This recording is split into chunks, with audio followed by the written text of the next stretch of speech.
would have said, you are, I mean, what type of reefer are you smoking in the back? Like, there is no way that I would have saw that. Especially the game to me that rattled me, and I think a lot of Tar Heel fans the most at that time, was the Michigan game, because there just didn't seem to be any fight in the team. They pretty much Michigan just looked like that much of a better team. And as the season went along, we saw Michigan sort of peaked early and, sort of faded out towards the end of the season, did the same thing in the NCAA tournament. And our trajectory was a lot different, where we got better as the year went along. And then, we did end up exiting in the same round, but it was totally different paths. But at that time, you're right. I would have told you were nuts, because we just weren't that efficient on the defensive end. I mean, remember the game against Gonzaga, we played really well offensively. We did not play well defensively. So there were still those concerns defensively of, hey, we're not really seeing what we need to be seeing. Our guys are really struggling to off of ball screens. It just really hasn't been what we would expect from a Carolina team. And once they got into conference play, it seemed like things turned around early. And then we hit the game that I think weirdly ended up turning the season, but at the time we thought might have destroyed the season. Yeah, it was. We talked about the Gonzaga game, and that was as good as we probably saw this team play offensively all year long. But we really never saw that again. Even when the game at Duke, right. We never saw the full package offensively, and we really, in the tournament, we really had our moments in all three games where we struggled to score the ball like we wanted to. But the biggest was the growth defensively. I have never seen a team grow from as bad as they were. But you remember when we opened ACC play at Pittsburgh, again, that we blew them out, we were still playing zone because we couldn't contain the dribble. Like, if Pittsburgh would have made shots, that game could have been a lot different than it was, right, because the defense was still that bad. Well, they went to zone to take away the drive, because early in the game, that was literally what Pittsburgh was doing. They were just putting the ball on the floor and driving right past us, and that was the problem early in the year. And it remained a problem until the Louisville game.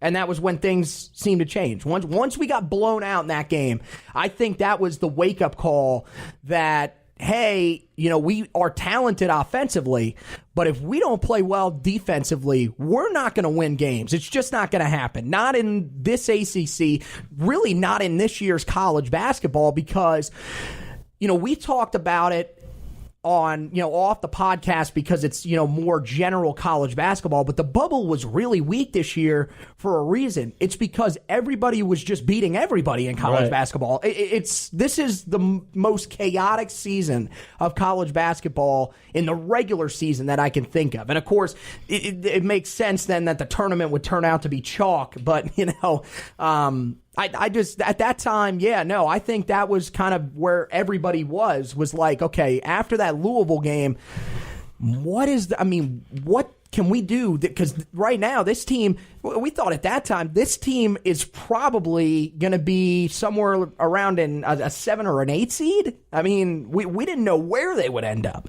Yeah, the Louisville game, when we spent a lot of time talking about, of course, the aftermath after that 21-point home defeat, which is the largest under Roy Williams in the Smith Center since he came back to Carolina. And we talked about a lot during the year how it was the turning point of the season. And, we spent a lot of time on, we normally have that game, but it's normally on the road. I think the fact that it happened at home was what I think what really helped the team the most was you got embarrassed on your home floor. You had a fan base that was almost embarrassed by your performance, by the way you played, the lack of effort you gave on both ends of the floor. You didn't defend, you didn't rebound, and it was just a really pathetic effort. And then we never saw that effort again. We saw a team from that game, from that day forward, buying more defensively. And we knew, as much as we stress rebounding in the program, this team knew if they didn't rebound, they wouldn't win. Look at what happened at Auburn. You out-rebound one of the worst teams in the country only by 4. Right. If you rebound the way you're supposed to rebound, maybe you win that game and you play for a chance to go to the Final Four. And I thought that was the game. They got beat up on the boards. I think it was they out-rebounded by 9. And there was, I think, only 2 times this year they got out-rebounded. And I think, oddly enough, they won one game and lost the other. And I think that was the Duke game that they lost in the ACC tournament. But that was the turning point of the season, was getting blown out at home against Louisville. And then I think the game that gave this team the confidence they needed to make what we were hoping a deeper run in March was you went to Cameron Indoor. And even though it was a top 8 matchup, it's Duke Carolina, we were even given no chance. From the national pundits, from everyone that was covering the game, we have no chance to win the ball game. And we thought going in, and we spent a lot of time with guests and you and I talking, if we don't shoot the 3, there's no chance we're going to win. We go in there, shoot 10% from 3. 2 of 20, baby. And we beat Duke by 16, and the game wasn't even that close. And you can, at the time it was, Zion hurt his... No. We went in there and we worked Duke, and that gave this team the confidence to run the back end of the schedule, which was the toughest in the country. They only lost one after that game, which was the Virginia home game. So, right, just really it was an ACC season that was 16-2 that it didn't feel as dominant.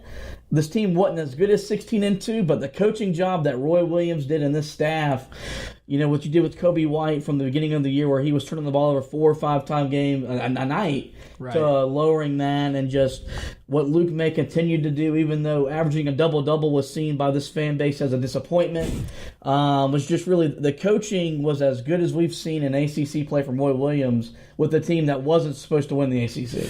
I don't really care how impressive people think it is. I mean, you go 16-2. Well, you weren't beating teams, by 10 or more points. Okay, I mean, this is the problem. Everybody that I always see on social media, whenever they talk about Tar Heel teams, they always want to compare them to the 09 team. You can't compare teams to the 09 team. That team was special for a reason. I don't think there will ever be another team as good as that at Carolina. Maybe, but it's going to be hard just because of how the landscape of college basketball is now. The talent is more spread out. I mean, we've seen it. There's a guy, Anthony Edwards, one of the top players in the 2019 class, is going to Georgia. Back in 2009, guys were not going to random schools. If you were good, if you were amongst the top players in the country, you were with the blue blood squads. It was really that simple. Now I feel like it's a different ball game where guys are looking to be the man wherever they're at. So it's a little bit of a different landscape. So for this year's team to be as dominant as they were at 16-2 in conference is phenomenal. People will say, well, they shared the regular season title with Virginia. What shame is there in that? Virginia is one of the best basketball teams in the country if we take a look at the last 5 years. It's really that simple. I mean, Tony Bennett's a guy that's done just a fantastic job. Now they got a national championship to go with it. I'm not taking any shame in that. And I agree with you. I think this is a phenomenal coaching job by Roy because early in the season, when we were reading the preseason magazines, okay, there was, we were probably in that 12 to 15 range, depending on which magazine you were reading. Was anyone really giving us a chance to win the national championship that you saw? I didn't see it. No. They finished where they should have, but not with, like a Sweet 16 appearance for most programs, great year. And if this team wouldn't have won the ACC and wouldn't have swept Duke and wouldn't have beaten Gonzaga and just got there maybe on a mini run, then it would have seen as a pretty good year. I think the problem is you were a 1 seed. Mm-hmm. You did go 16-2 in the ACC. You did sweep Duke in the regular season. You beat Gonzaga. You had the second most quad 1 wins. And you get blown out by an SEC team in the round of 16 back-to-back years, and an SEC team has blown you out. There you go. And that's why it was seen as a negative season, where, like, in reality, 29-7 is a really, really good year when you look at what the team lost entering the year. Joel Berry and Theo Pinson, 2 of the most important players in the history of this program, leadership-wise and what they did on the floor. You had a freshman point guard. Your best freshman talent never lived up to his billing outside of the first weekend in the NCAA tournament. Right. And you still managed to win 29 games. And look at your starting lineup: a freshman point guard, a shooting guard who was committed to VCU, a graduate transfer from Pittsburgh, a preferred walk-on, and a center who was once committed to Mississippi State. Won 29 games in the ACC. Right. And for the most part, this was seen as a down year in Carolina basketball. And it's weird. But, this is probably, and when I spoke to Adam, I think this might have been a better job than even 05-06 because this wasn't even expected. what they did in 05, 06, once Hansborough was really, okay, he's that good. Right. And the ACC was good that year, but not as good as it is now and as deep. Of course not. Oh, yeah. You know, what was still a great year, but this year, even because, you know, it was just, you had Duke, you had Virginia, all these other teams, and you ran right by them. Well, you had the greatest team in the history of college basketball, apparently, that got beat in the Elite Eight. So, yeah, that alone should qualify you as one of the better teams. It's debatable. Now, I'll say this. I don't think it's a down year for Carolina basketball. I do like the word that you used there a moment ago, though, negative. I think it's a it's seen as a negative because you did lose in the Sweet 16, and expectations are high at Carolina, and rightfully so. I mean, if you've been following this program at all, since Dean Smith took over there, even before that, even Frank McGuire, these are the expectations at Carolina. Is down to make years runs. Are when Marcus Page was a freshman and a sophomore, and we're losing 12 games and losing in the round of 32. Right. Those are. I agree with that. I agree with that. Years, and those were down years. Although realistically, those teams accomplished what they talent-wise could accomplish at the time. I mean, here's my thing. They weren't that good yet. Was last year not more of a disappointment because that A&M team really wasn't? I don't think that A&M team was anywhere close to this Auburn team that beat us. I think the problem to me wasn't that it was you lost to A&M in blowout fashion in Charlotte. It was you were really, really still experienced. Right. You had two seniors who've been to back-to-back Final Fours, and Luke May and Cam Johnson and all these other guys. And I think that was the most depressing thing was your two best players. You're still very old, and you got run off the floor. Mm-hmm. And you also lost 11 games. I mean, you had a home loss to Wofford. You had 4 home losses that year. I mean, that was the problem I think with that team. Whereas this year, like if this team wouldn't have won the ACC, the Sweet 16 blowout loss wouldn't be as bad. But you won the ACC regular season. You went toe to toe with Duke in a semifinal in the ACC tournament. Yep. That's why when you get in the Auburn loss, it looks as bad, or the season just has the feeling it does now. Whereas, like, if you flip the team with last year, then we don't feel as bad. Whereas, like, I remember, and I think the harder part when we lost with Barry and Theo was we got to tell them goodbye like this. It wasn't even really a proper goodbye. We got our ass kicked. I mean, it's pretty bad when your best players, two of your more well-known personalities also in Carolina basketball history. They don't even. I mean, this year, we saw Kenny on the sideline crying. I don't even think Joel and Theo could cry because they were just like.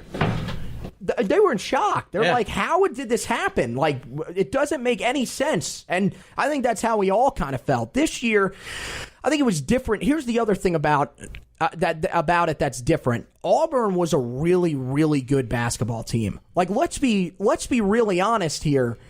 And we're not going to get into this because we're a Tar Heel basketball podcast, and I don't feel like sitting in here for 4 hours debating on whether or not they should, what constitutes a foul call in that situation.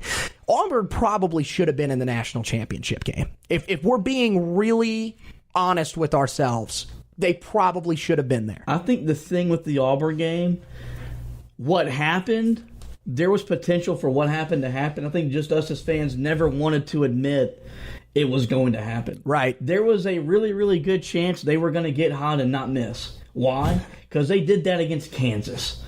They did that all year. Let's be real. They did that all year. And like you said, they were a foul call away that, in my opinion, shouldn't have been called in that situation. Right. From playing on the final Monday. Yeah. They were that close to playing for a national championship.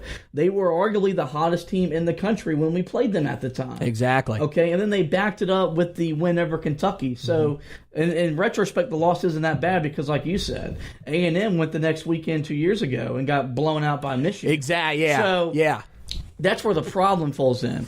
But, okay, let's just reel back in. Okay. Did you have a favorite game from the year? I mean, I know that probably one of the two Duke games stands out because those were you beat Duke, and it's kind of hard to not go with when you beat your rival. See, I hate to say it because the one in Cameron was my favorite, and people will, if they hear this, and let's just say they paused it right there, they're going to immediately think, well, the reason that is his favorite game is because Zion got hurt. No.